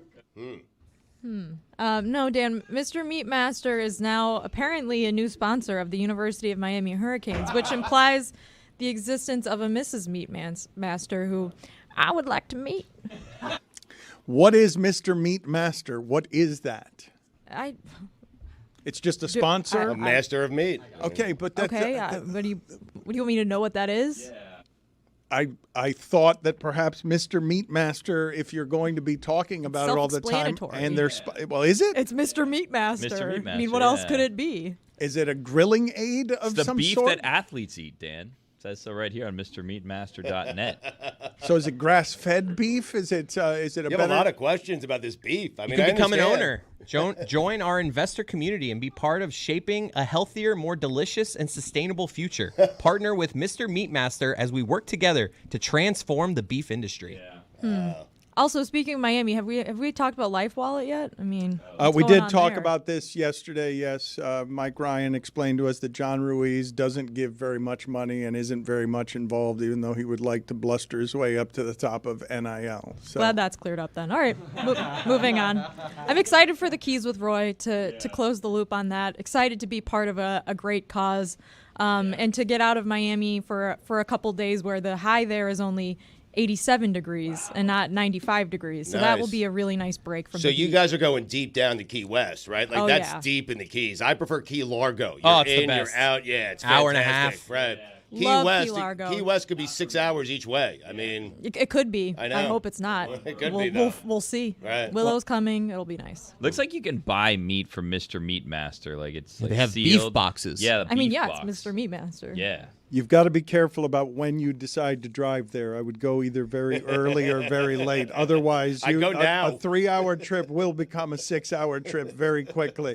One accident, only one highway going in and out, all of it is very dangerous. you arrive at a point where there's just one lane. That's the entire That's it. point. I mean, I Right. think I've been there a couple of times. Actually, mentioning Greg Cody for a second here. The last time I went to Key West, I texted Greg and I said, Greg, I know you're a big Key West guy. Can you give me some recs? And he never responded. And that was our last correspondence. And now it's too awkward to send him another text message. That was maybe a year and a half ago. Why don't you RSVP, hey, waiting on those recs, and then I'll let you know if I'm coming or not. Well, I already put maybe later. How do we handle that if you want to text someone and you realize that the last time you engaged over text. They texted you and you didn't respond. If it's been like 3 months, do I need to respond to that text that I never responded to, or can I just keep Sorry, it I rolling? missed your last one. Like something like that. Yeah, Some stupid like, hey, been busy. Right. Just a stupid fake thing. But Oh man, I don't know how I missed this one. My bad. This one fell through the cracks, and then you answer it, and then love you a get to fall what through you the really cracks. wanted to text them about. That time It where you depends. needed me, I wasn't there for you. Yeah. But now I need you. Yes. If it's like a favor and you just totally drop the ball, like someone asking you for recs for something that you maybe had already talked about in person that day and they just totally blew you off, then it's a little awkward. But if it's just like nothing, like, hey, what's up, and you missed it, I don't think. I also find it's hard when you're trying to book someone on the show and you have a texting relationship with them. Like, do I just go right into, hey, can you join us this time? Or should I do the whole, hey, hope you're well, how are things? By the way. And then make the ask? Right, so it's like I Wait feel for them to respond first and then ask them after? I always feel awkward with all of that. How much of a conversation do you need to have with them before you ask that question if you don't just ask it in the first text? I've just gone with, hope you're well, here's my ask. Just the way put to it do all it. on the table. I'm not going to be fake. How many consecutive happy birthdays do you send someone that they don't reply back when you realize that's your only exchange with the person? Is once a year I tell them happy birthday, and then the next year I go to tell them happy birthday. It's like, oh, I've done like our only text exchange is me saying happy birthday.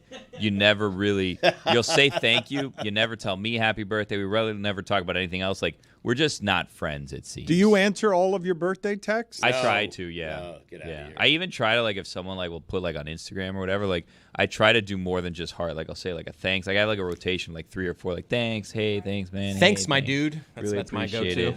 I don't really hit people with my dude. For gender? My guy. Doesn't matter what the gender Well, is? my girl. I like thumbs up. I mean, Just thumbs up. I love that one. Might as well be a middle finger. Or just heart it. What's Thumbs worse? up for happy birthday? Ugh. What's worse, a thumbs up or just a thanks? Thumbs Put up. this on the poll, please, Juju, at Batard Show. Do you answer all of your birthday texts, yes or no? Stugotz, when we started talking about houseboats, I saw Stugotz is very much embracing his descent into old age and the idea of late in life being on a houseboat somewhere just smoking marijuana and collecting senior discounts.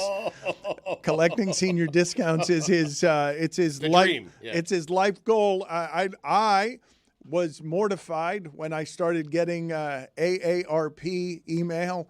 That starts at 55, and once I started getting it, I was horrified by this. My father, all his life, has been trying to get senior discounts. Even when he was in his early 30s, he was pretending to be older than he was because he wanted the senior movie discount. And Stugotz is absolutely a senior discount person. I mean, I love it. I keep getting AARP mail. I keep signing up. Abby throws it in the garbage. Did you get the magazine? Oh, I got the magazine. Did you see who was on the cover of the magazine this month? No, I missed it. Who was it? John Bon Jovi. Oh, my God. Amazing. Wow. Silver Fox. We're getting old together. But I love discounts. And so AARP, while Abby is fighting her age, she does not want this mail, I'm taking hers. Because I am getting 15% off at Hilton Hotels, when I get a Grand Slam at Denny's. I'm telling you right now, getting old is good.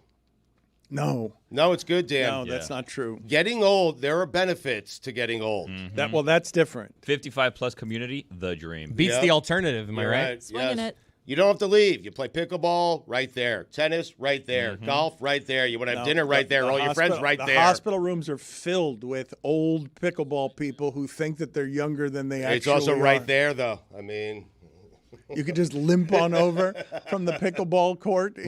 What's the youngest age to qualify for some sort of senior discount? I think it's 50. No, they moved it up. Before it was like 55, you're a senior citizen. Now they like moved it up to like 65. So People are living too long. Yeah, there's some places that like before, like I think, and I don't want to quote teams here, before you could go to like certain teams on certain days and you could get free tickets if you were a senior citizen. And then they upped the age of what senior citizens were. I'm a senior citizen?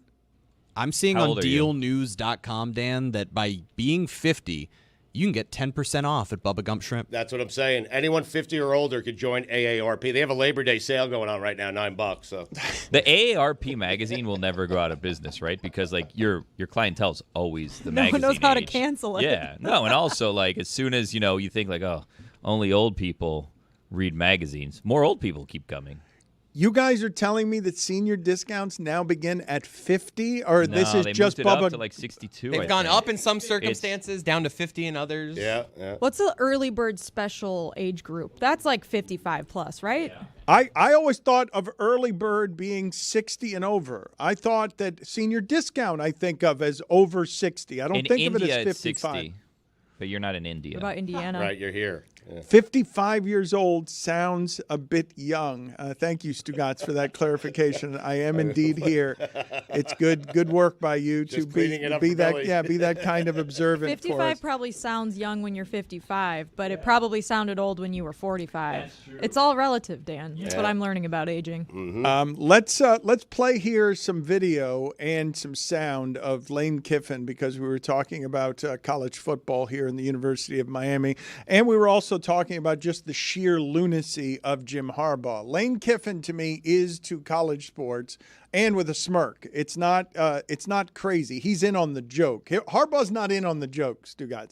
Harbaugh, No, he's serious. Yeah, you're laughing at him. You're laughing with him, and he's like, "Carpe diem. I'm going to squeeze the blood out of your neck with my bare hand."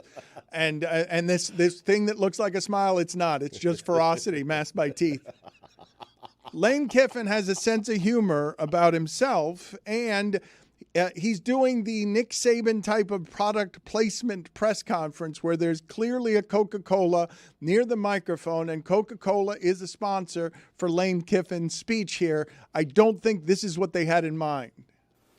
Does anybody drink Coke?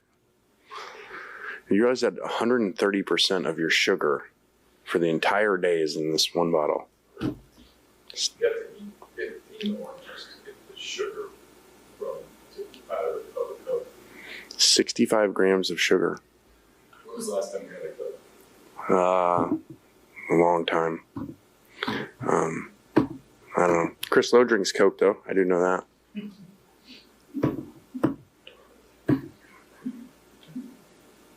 All right. See you guys. That is true. You do. Kick, save, and abuse. Man, I can relate so much to the, hey, there's a guy over there that drinks Coke. Like, I get, like, if this was our setting, Dan would be like, Billy's always drinking Coke. Why is Lane Kiffen taking out what is clearly a sponsor? That soda would not be there unless that they were giving a good deal of money to be around Mississippi football. The other option was Dasani, which was the other bottle in the video. So owned by Coke. Also a Coca-Cola product. That's right. He said it like it was a good thing. You get 130% of your daily sugar intake. No, Matt, that's so efficient. Made me Not feel how good he about said it. myself. Think about how many things you would need to take to get 100%. This one product gives you 130. It's like extra. If you get 130 on a test, that's like incredible. I tell all my players to give 130%. There you go. I have not for 2 weeks. I have not talked about anything sports media related. I've not mentioned anything. Billy, I want to start keeping a board in here the way that we used to for race. Number of days I have gone without talking about a sports media topic. That can't be true. It is true. Let's make it 3. You will not. We Well, talked about Charles Barkley like a week ago. Wasn't that last Monday? We gave Nick Wright's top 5 list 2 segments ago. I had 4 of them. I had 4. Me personally. The thing that I thought that you guys would like hearing about, though, an actual sports media conversation that may make some of you nostalgic. Sports Reporters is coming back. Wow. What? Oh, get out of here. Lupica. Oh, my God. Main Main channel? Who's doing it? Only on YouTube. Whoa, man. Only on YouTube. Hosted by Jeremy Schaap. Yeah. Dick All right. Schaap. Dick Schaap's Yes. son. Yes. Yes. Let's go. Deserves it. Yeah. Legacy. Mm-hmm. Now, the original producer of Sports Reporters has passed on, Joe Valerio. I read that it wasn't going to be necessarily in what's already been taped, sports writers, that it's going to be, the first one's going to be like Joe Buck, Al Michaels. It's going to be a new kind of sports reporters. This is what's being speculated. They couldn't find enough sports writers? The industry, the newspaper industry is so depleted that they could not find 3 sports reporters to sit around an old coffee table. I'm thinking Greg Cody has a shot. I mean, Jeremy Schaap hosting a sports reporter for sports TikTokers would be the best. Yeah. The best. Yeah. Is this something that gets universal applause in the other room, or do we have any dissenters on, yeah, not interested, won't watch, don't have this piece of nostalgia? It's from a bygone age, and television has moved on. We really don't need people gasbagging around a coffee table. Done it since Crossfire. Meet the press. Crossfire. Not that interesting. Crossfire. Don't need it anymore in my life.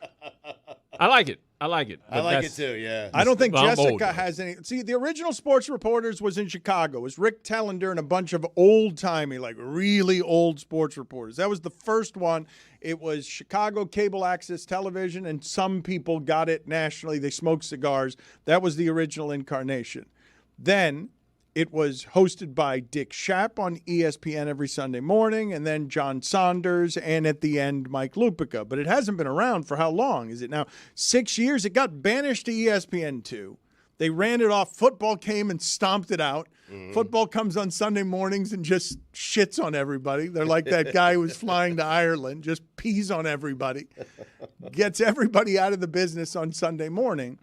And now it's coming back on YouTube, and I ask you, what is the audience for that? The final episode, by the way, was May 7th of 2017. I think there's going to be a big audience, a big old audience, but a big audience. A big old audience that doesn't know how to find YouTube can find an AARP magazine because they're still buying magazines, but won't be able to find how to pay for Sunday Ticket because it's on YouTube. I was thinking about that when you mentioned YouTube, the Sunday Ticket. You can customize your 3 or 4 game box the way you want it.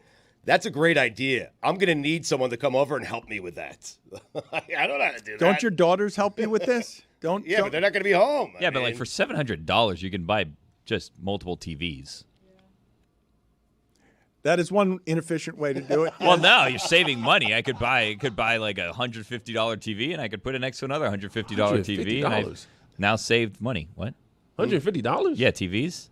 No. Give me $150. I'll get you a TV. Okay. He will. I can in Miami at a gas station. You could go to Target. You could go to Target right now, and like a 32-inch screen TV is less than $200. It's crazy. I want to ask all of you this question because this happens to me once a week. Once a week. And I think it's because I'm going to assume that it's because of the car I'm driving, and that people assume that if I'm my age in a convertible that I will have cash. Once a week, someone in Miami comes up to me in a van with what is clearly stolen merchandise, asking me if I would like to buy something from out of their van. Electronics. Like, it's obviously stolen, and it happens all the time in Miami. And an alarming amount. And in an amount that I'm imagining cannot happen outside of maybe Los Angeles, maybe New York, the same way that it happens here. That happened to me like 3 or 4 weeks ago. I was at Home Depot and I was getting something for my anniversary, and like some guy was like honking, and I was like, what does this person like need? What do they want or whatever? And they pull over and they're like, hey, I have this entertainment system for your house, and this normally goes for $7,000, but I ordered too many for a job that I'm doing. Like, do you want it? And in my head, I'm like, wait, what? And then he parks, and then he opens the back of his car, and I'm like, okay, I'm getting kidnapped. But I started like looking at this thing, and you and were then like, Stugotz, go home. well, no, he's showing me all. He's like, look, you can put this speaker here and this speaker there, and he's like showing me this whole thing. He's like, normally these go for $7,000. And naive me, I was like, this guy just gonna give me an entertainment center? Like, it doesn't fit in my house, but if you're gonna give it to me, like, I can figure out something to do with this thing. And then he's like, it's $7,000, but obviously I wouldn't ask for that much for it. And I was like, this is way too much entertainment system for my house. Thank you, though. And I left. And I didn't get kidnapped. You had to purchase an anniversary gift, and you went to Home Depot? Oh, yeah, because here's the thing. Got a grill. Social. Listen to me. Do not betray me and clip this, because my wife doesn't listen to the show, but if it's on Instagram, she might see it. Here's the thing. It's our 5th wedding anniversary, which, by the way... Congratulations. Yeah. Wood for the grill. How'd you guys know? Wood. I do the same thing. Yeah. I did good for wood. Well, what? Huh? I did a good one. Like, I had a good. What'd good you do? wood. Oh. Me and my wife went out to dinner, and I had a friend while we were out to dinner set up in our backyard a wooden like a bonfire. With wood, because the wood is And you crackling. burnt it. And also, I had, what the hell did I have? I had the type of wine sitting there was like wood brine or something. It was like wood something. It was Really the type sunk- of wine really it was a sunk really into it, huh? shitty Yeah. type of wine, but it had wood in the name. So That was the most Greg Cody. That's adorable. What I the did hell there. did I have in the middle of your sentence? But that's adorable by me right there. What Wood do you is do? the Wait, theme? Dan, your wood anniversary's coming up soon Yeah. too. Then what are you gonna do? Morning wood. Yeah, now we're talking. I can go to your backyard and set up a little bonfire if you'd like to do the same Yeah, thing. please do that for me. In a penthouse.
This episode of the Dan Le Batard Show with Stugotz is presented by Smirnoff. We do game days. Please drink responsibly. The Smirnoff Company, New York, New York. Can one of you young people please give me some assistance here? Someone give Sure. me the kind of information that Stugotz would be getting from Emma and Rachel when he doesn't know how to program his Sunday ticket. When I'm going through Netflix, can you please explain to me why it is that Enough some of of them. the things that I am checking in on, I cannot get a trailer? Why do some things not have a trailer? I will not watch your show if you do not give me a trailer, no matter what word of mouth it's been given. And I don't understand why it is that some of my things, and it's not a few, it's quite a few, don't have a trailer. I feel like I'm on the other side of this because I don't like it when the trailer just starts. Yeah. Like, I want the button where it says play trailer. I don't like it when I scroll past something and I'm thinking if I want to watch it. Let me And all of a decide. sudden, the Yeah, trailer's in my right. face. Mm-hmm. And then there's a bunch of words in the way you can't really see what's going on. Then there's other ones that you click trailer and it's just like a random scene in the middle of a movie that starts playing. Enough of Netflix, by the way. We can finish your Netflix topic, but I'm over them. I'm done with them. You guys I'm didn't not, give me any help. but It I'm does not. happen to you, right? I've never watched a am I the only one that doesn't watch trailers on Netflix? I don't have a choice because they just start playing. They're making you purchase it without a preview. There's nothing wrong with that. Well, you're They're not saying, purchasing, hey, it's Netflix. Well, they're making you watch it without a preview because any preview could be good. You can make any show or movie look like it's going to be the best show or movie in the world. They did it with the program. It was the best preview to any movie I've ever seen, and it fell flat. I don't need previews anymore. I don't need them. It seems as though more of the movies or documentaries have trailers produced for them, where the TV shows will do what Chris was talking about, which is just sort of automatically play a scene from somewhere in the show. I don't like it. As a filler for a trailer. But it seems as though more of it is for movies or documentaries, not TV shows. Have you seen, like, sometimes they'll change the little, like, picture, like the little tab or whatever, and sometimes they'll just, if there's, like, a big celebrity in it, even if they have, like, a little tiny minor role, but they're having, like, a moment at the time, they'll just put that person as, like, the headshot of the picture, and like, oh, wow. Like, No, I want to see what Meghan Markle did in this movie, and then you watch, and you're like, where was Meghan Markle in this movie? You're It's like, spot oh, on. She was a waitress at some Netflix point. knows my taste in men. They will like go out of their way to put some random man that maybe will have like one scene in a show on the photo, and they're like, we know she thinks he's hot. She's gonna watch this, and they're right. So many Statham things pop up on my Netflix. I have no idea I don't what he's get in. Statham. Really? What do you get? Netflix knows I'm not interested Oh. in those movies. Billy, what are your other objections? Well, to Netflix has decided that they can decide when I want to, where I can watch things. Like, if I pay for a subscription for Netflix, right, and I'm paying the monthly thing, I should be able to sign into my account wherever I am to watch it, and I should be able to use the account that I pay for. But because of the fact that people share passwords and whatever, Netflix has cracked down on this, and they charge you more if different households are using it. So, like, if I go over to my mother-in-law's house, who does not watch Netflix, who does not have any need for Netflix, I go to sign in so my daughter can watch something on Netflix, Aquanauts or Octonauts, whatever it's called, whatever it may be that she wants to watch, and I can't sign in. And then it starts asking me, do you want to add this household to your account for a fee? And it's like, no, I don't. I want to watch what I pay for. Have you signed which is out, though, Netflix. Have you Have you signed out? I think you need to No, sign why am I out. going to sign out for at my house? Like, you can see that I'm not using it at the same time. I'm using it in one place, the other place. You should be able to track if two are in use at the same time, and that's how you crack down, not just that it's a different location. So then it asks me, are you on vacation? It's like, guys, come on. I'm one zip code away. You know I'm not on vacation. I'm going to say yes. And then they still tell me, no, you're not on vacation. So what was this, a trick question? You know I'm not on vacation? Why are you asking me this? Why, if I'm paying, why can't I use my Netflix wherever I presently am? I'm just telling you, if you sign out of your home account, you could travel with your Netflix and watch it elsewhere. Remember the password. And then you need to sign in on a remote control. Who wants to do that? I know, but I go on the road. I want to watch it. I sign out at home. I sign in, Chris.Whittingham at whatever, and that's it. I mean, that's the deal. That's what you have to do. Just sign out at home. I mean, you're making a big deal out of nothing, Billy. I support you on everything. No, it's not a big deal out of nothing. Signing out? They don't let me do it. I don't know when I'm going to come back to my house. I don't know sometimes that I leave that I'm going to end up at that house. So every time I leave, I'm supposed to sign out of all of my digital streaming accounts. Absurdity. Billy, while we're on this topic, don't get me started on Disney Plus. I am so happy that I only had to sign up. They can kill you. For that? Yeah. We will get to that. Crazy. That Allegedly. story is crazy. What story? Billy, do you there want was to tell the story? there was someone who was visiting. This is all alleged. Walt Disney there's just a Company. lawsuit, ongoing lawsuit. I was an employee there.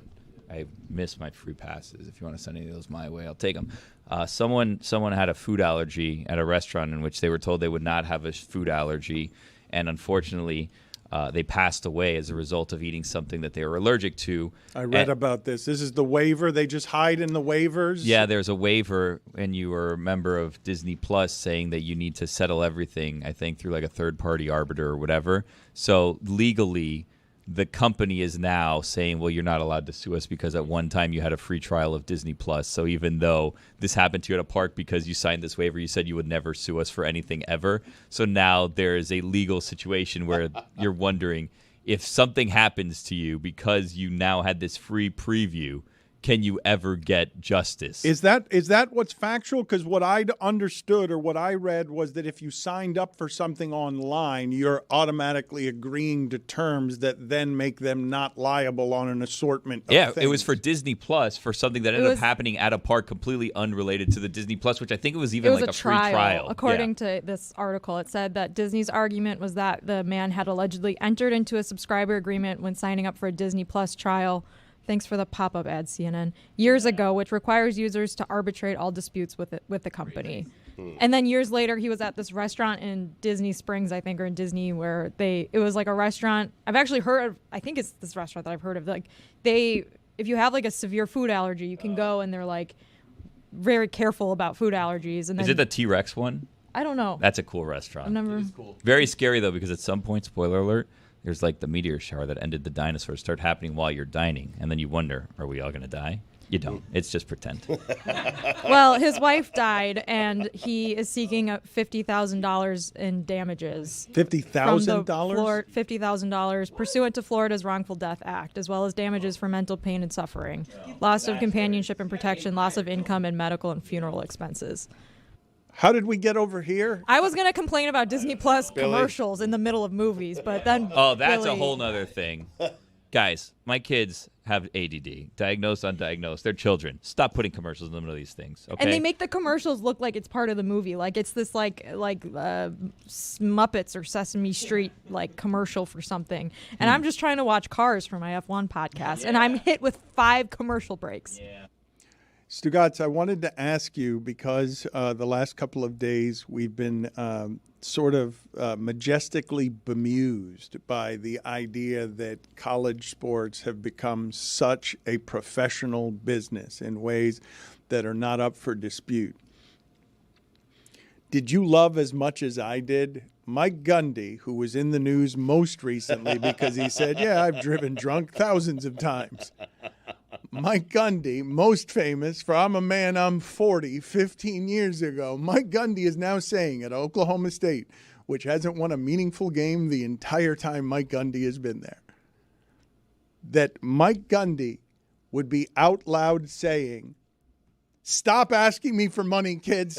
Negotiating time is over. It is time now to focus on football. Stop coming around and asking me that brazenly to give you more money. No raises from now until the end of the season." I kind of understand that. Like, after you have the agreement, like, well, we'll renegotiate when the window opens again in December. Like, let's just, you guys got your stuff. Let's play football now. No, but it never ends. There's always another school or someone else offering the kid more money, so he goes back to Gundy, more money. You can't have a system where you're paying a bunch of people a ton and there are no real rules.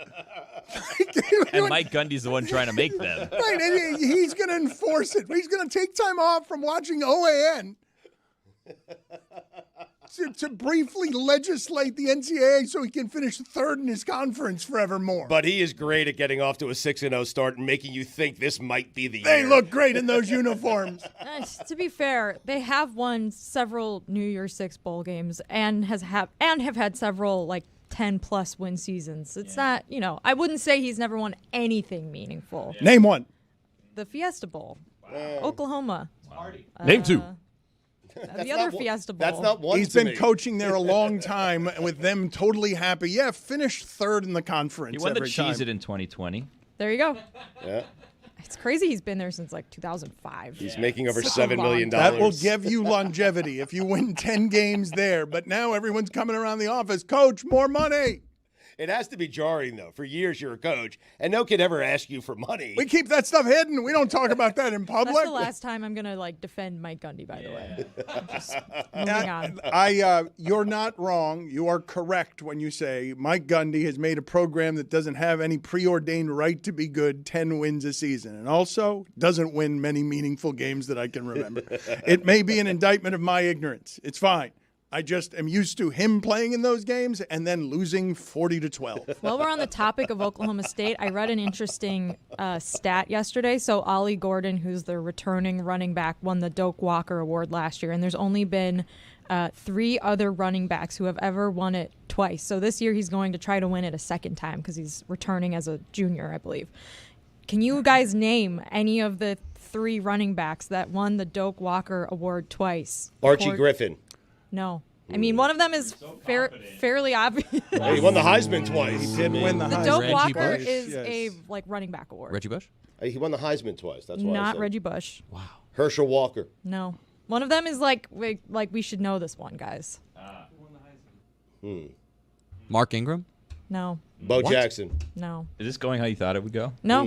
Jessica, I go thought ahead. you guys and would've Derrick gotten Henry. it Go ahead fairly- and sit outside, Jessica. Wow. Go ahead. Her I'm fault. sorry. Ricky- Are you Go punished ahead. because we're dumb? Ricky Williams? Have you guys ever heard of Friend of the show. 2 minutes for quizzing us. Derailing. All right, my bad. I won't quiz you anymore. Thought it was an interesting stat. I'm not going to take a quiz. He was a Dolphin. He's been on our show 100 times. He's Dan's Ricky friend. Williams. I read this yesterday in PFF. I'm not going to take a quiz. Did you guys see that on Nick Wright's television show? I don't know if this is something that had happened before today. I saw Eric Mangini make his return to television. For all I know, he's been doing it for several months, several years over there. He disappeared for a while. He was one of those people at ESPN that you see all the time, and then they don't make any kind of announcement. There's not any kind of farewell. Next thing you know, Eric Mangini's over Fox. Manginius. Has he been around? Is this something He's that... always around. He pops on with Carton every once in a while. He does, you're right. Tim Hardaway, inexplicably. I enjoyed seeing Carton the other day with Plaxico Burress, and then I'm looking at the screen, and I'm like, hey, look, a convicted felon, and also Plaxico Burress. Didn't they give Carton another job? Didn't they give him a Yankee job now on top of that? He was a fill-in Yankee play-by-play person for a game. He did a good job, actually. I mean, he did better than me. Yeah, pretty good for a felon. Pretty good for a convicted felon. When you look up Eric Mangini TV, his IMDb pops up, and it says he's an actor known for The Sopranos, Ballers, and the NFL on CBS. Can you guys find out for me? The Sopranos. His greatest role was head coach. Any kind of facts? Because I had not seen Mangini in a while. And I was surprised when he turned up on my television screen. It's not something that I was expecting. And I was surprised that I found myself longing as well. Like, where you been? How did I not know to miss you? I should have missed you. I've missed you. There you are again. Turns out Mangini won the Doak Walker Award twice. All right, you go sit with her. Oh, come on, man. Darren McFadden. You go sit with her. Got a minor penalty, 2 minutes for ruining comedy.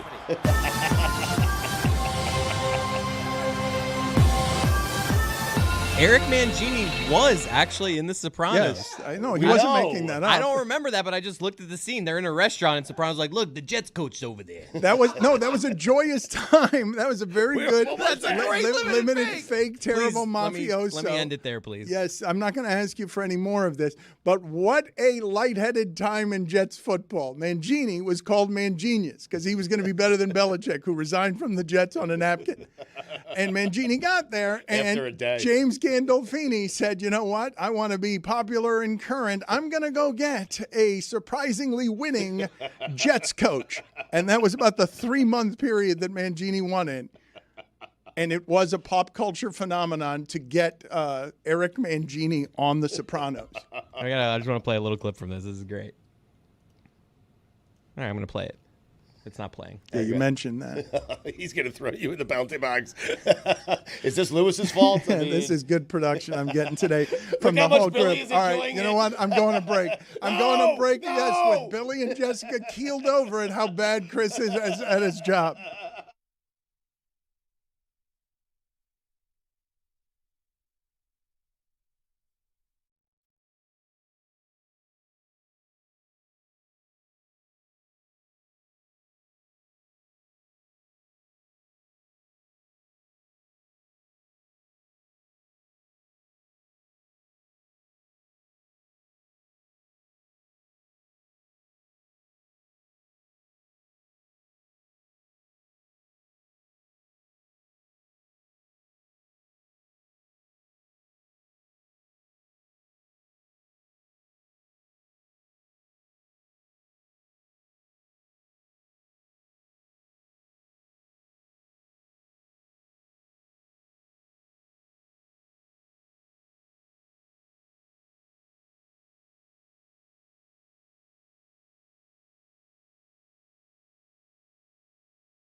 It's a Jets coach, sweetie.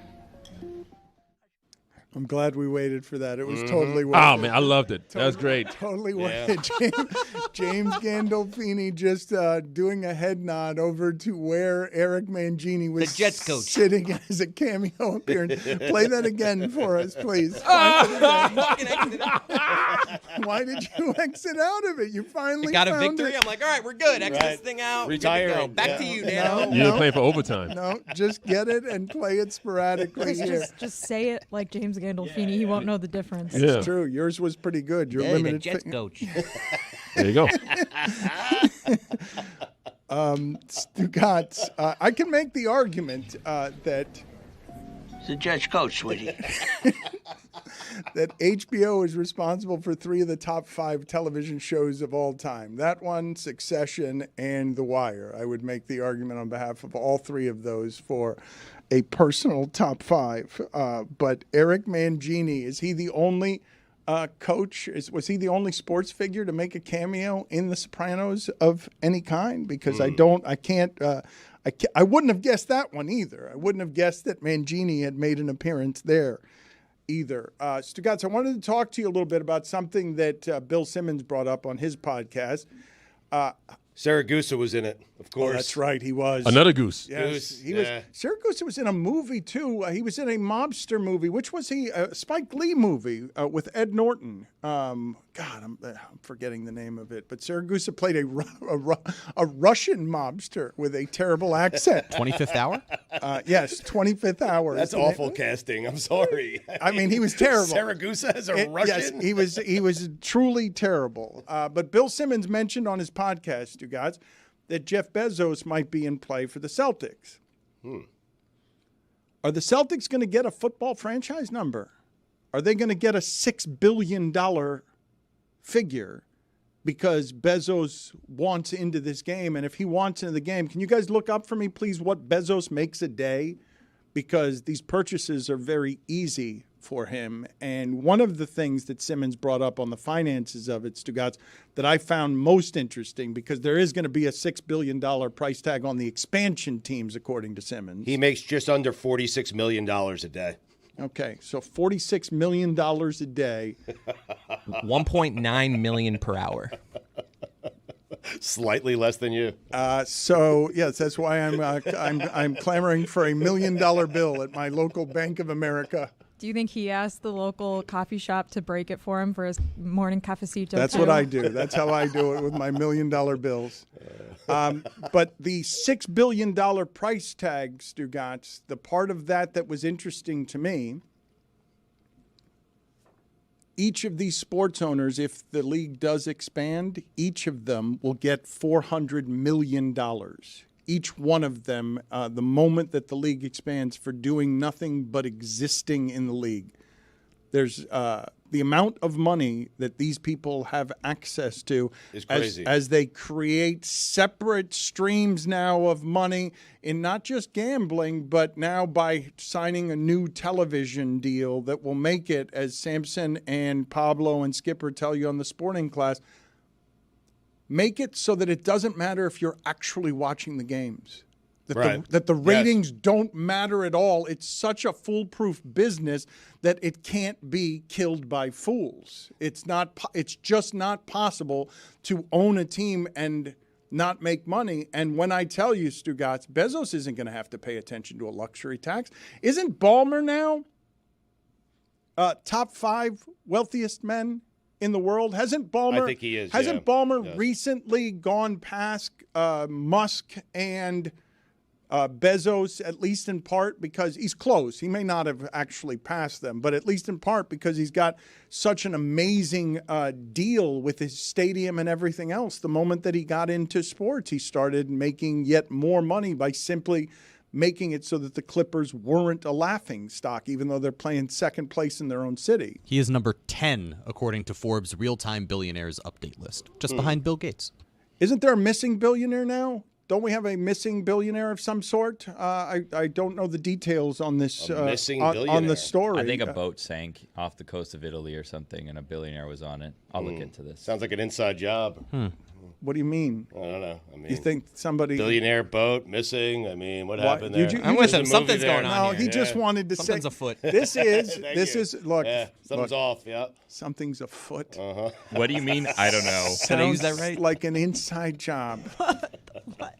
Stugotz. Mike Lynch, billionaire tech entrepreneur, missing after sailing yacht disappears. And apparently he's also been in the news a lot because he sold his company to HP for more than $11 billion, and there were like lots of ongoing legal disputes after Stugotz that. might be right. Stugotz might be right here. Apologize. Sounds like an inside job. Suggests that this guy sank his own boat. Well, you said it, not Stugotz. that's what you want to believe. Can't I rule mean, anything out. Right, naive. Stugotz thinks that everything's a movie trailer. He just inside job. He just wants somebody to utter the sentence in a movie trailer. Sounds like an inside job. It's something that you might hear in The Sopranos if Mangini is sitting at a nearby table and you need the sound of cutlery for your ambient sound. It's a Judge Coach, sweetie. I should go say hello. I feel like if I was a billionaire and I faked my own death, I've had a hard time like reacclimating to society, right? Because like if I was a billionaire and I had a yacht that I sank intentionally, like I'm not going and buying a dinghy. I'm gonna go buy another yacht, and then people will say, "Well, who bought that yacht?" Oh, the billionaire that's missing.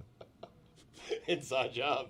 So do you think it's an inside job in terms of the billionaire trying to fake his own death, or do we think that this is someone that was signed up for a potential inheritance, letting him go? Jeremy, don't Ooh, ask that's a good follow-up question. questions. What do you Stugotz mean? just wanted to say, sounds like an inside job. Just supporting my teammates, Dano. Which part of this are you not understanding, Stugotz? I have no idea. Look, let me, His wife survived.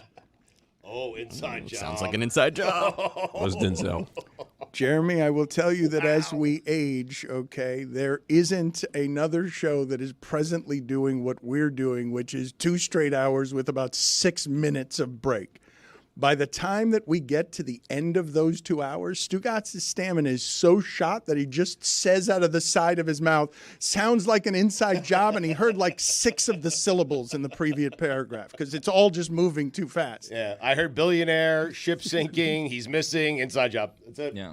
I mean, we've seen how many times Bourne goes down and all of a sudden there's someone waiting with one of those like little jetpack things underwater and you give them one of those little oxygen tanks. All of a sudden they're looking in that crap river over there in London or wherever it was. People were getting sick. You're looking, there's like helicopters, this and that, and then his head pops up about a mile downriver and he's out, and then boom, he's a different person somewhere else. It happens all the time. The crap river was in Paris, but there's also a crap river in London, so we'll let it slide. Billionaires just don't go missing, Dan. They always have a plan. If a billionaire goes missing, it's because he wants you to think that he's missing. That is a good theory. Is it? So all eyes are usually on billionaires. It's hard for them to just go missing. How did this happen?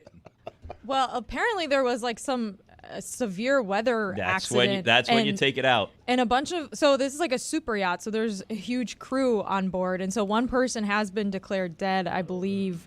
There's a bunch of people missing, including him and I think his daughter, but some people were able to survive on like a smaller life vessel that they were able to escape from while this super yacht was sinking. But like for a yacht that is that size to sink, like that must have been just a crazy storm. I don't really understand the logistics of that. Right. Inside job.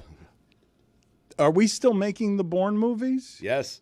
We can't still be No, making the we're Bourne not still movies. making. Are we? I think there's a new one that's about to come out. There is? No, Stugotz. Look it up. So Jeremy Renner, well, first of all, Jeremy Renner had a bad accident, so he wouldn't be able to play Bourne. I don't think he's fully recovered from that accident. And I think I told you, like, the last time that I had talked to Matt Damon in any form, he said that the last Bourne that he did was just him running around, and they were writing the script as they filmed him just running around. He wasn't just running around, he was cashing checks. Yeah, well, he was doing that, but he was just running from bank to bank trying to cash $1 million bills because they didn't have a script written around him, and so he just stopped doing it. I was obsessed with the Bourne movies when I was younger. Oh my God, they used to be on TV all the time. But are we still doing that? I thought it was done. When was the last time there was a Bourne movie of any kind? 8 years ago? When news broke last November that Universal Pictures was developing a 6th Bourne movie with All Quiet on the Western Front director Edward Berger, fans were left wondering if Matt Damon would be returning to the iconic series. He says, I hope it's great and that we can do it. I just saw on Apple Matt Damon snuck an Instigators movie in there. There's a whole movie. Is that good? No, it's not good. No, no, it's Is it funny? Two other movies? Supposed to be cutesy funny? I heard it was good. No, it's just Matt Damon rehabbing Casey Affleck. I who heard doesn't Eric deserve Mangini it. was in that one too. Gronk is in it. He just threw Gronk in for no reason. Dope Walker Award winner. The Jets coach, sweetie. I should go say hello.